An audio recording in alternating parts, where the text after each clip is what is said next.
आज का हमारा program G74 peck drilling canned cycle से मुतल्लक है। पीक ड्रिलिंग साइकिल क्यों यूज़ किया जाता है, इसका पर्पस क्या है। ये कैंट साइकिल है G74, इसका कोड है, pre program sequence of movements है जिसको डीप होल ड्रिलिंग के लिए यूज़ किया जाता है। फंक्शनैलिटी क्या है, ये ड्रिल बिट को अलो करता है कि पार्शली रीट्रैक करें ताकि जो हमारी डीप होल्स हैं उनकी जो चिप्स हैं उनको ब्रेक किया जा सके। जैसे टूल रीट्रैक करेगा वो चिप्स जो हैं वो ब्रेक होती जाएंगी, रिमूव होती जाएंगी और हमारा जो ड्रिल बिट है, टूल है, वो जैम नहीं होगा।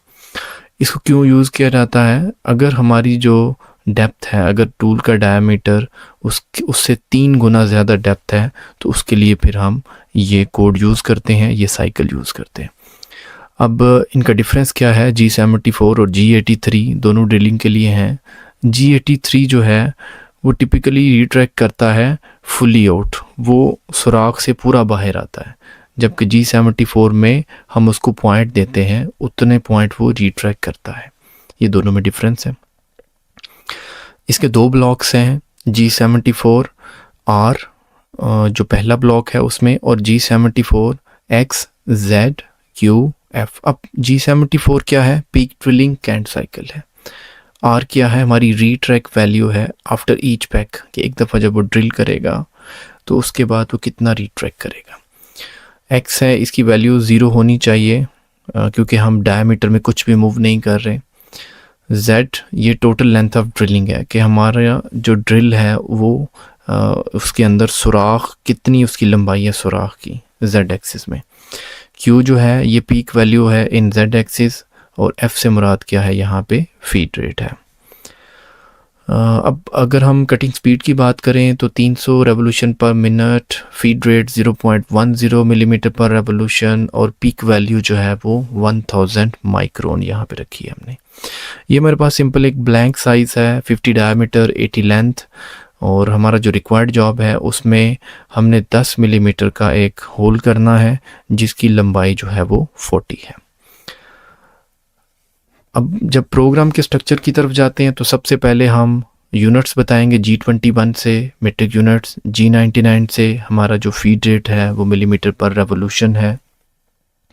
उसके बाद G28 U0 और G28 W0, यानी कि हम U में टूल को X एक्सिस में और Z एक्सिस में होम पोजीशन पे भेजेंगे। T01 हमने टूल सेलेक्ट किया और उसके बाद उसका ऑफसेट नंबर 0 1 2 3 जिस भी हमने पॉइंट पे उसको सेट किया है वो हम उसका सेलेक्ट करेंगे।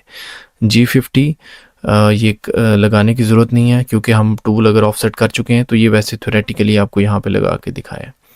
G97 ये G97 हमने यहाँ पे इसलिए लगाया है क्योंकि अगर हम टर्निंग की बात करें तो उसमें डायमीटर कम ज़्यादा हो रहा होता है, उसके लिए फिर 96 लगाते हैं। लेकिन यहाँ पे चूँकि हमारा डायमीटर कम ज़्यादा नहीं हो रहा तो हम 97 के साथ जाएंगे।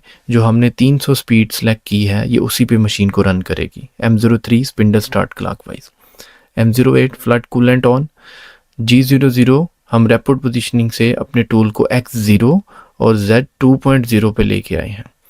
X0 यहाँ पे होगा और Z2.0 यहाँ पे, यानी कि हम अपने टूल को यहाँ पे लेके आए हैं बिल्कुल अपने वर्क पीस के करीब।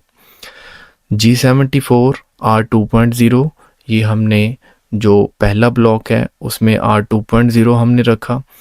R2 अब R क्या था, R था हमारा रीट्रैक वैल्यू, कि एक दफ़ा जब वो ड्रिल करेगा ईच पैक के बाद वो कितना रीट्रैक करेगा।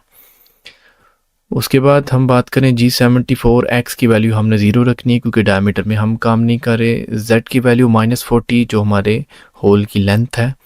उसके बाद Q ये पीक वैल्यू दी है हमने 1000, ये माइक्रोन में होती है, और फीड रेट 0.10 मिलीमीटर पर रेवोल्यूशन। उसके बाद G00 ये आपका मुकम्मल हो जाएगा होल। फिर हम टूल को बाहर लेके जाएंगे G00 X00 से X0.0 और Z5.0, यानी कि हम काफ़ी पीछे ले गए उसको।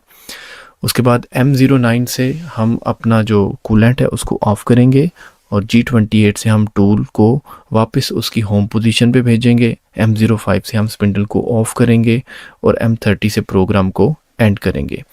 तो ये एक सिंपल हमारा पीक ड्रिलिंग कैंट साइकिल था G74 को यूज़ करते हुए। हम ये G83 के साथ भी बना सकते थे, लेकिन G74 के साथ इसलिए बनाया है क्योंकि G83 में ये टूल को बिल्कुल जॉब के बाहर निकाल देगा, जबकि G74 में ये कुछ पॉइंट रीट्रैक करेगा। उससे हमारे जो चिप्स हैं वो ब्रेक हो जाएंगे और हमारा टूल जो है वो जैम नहीं होगा।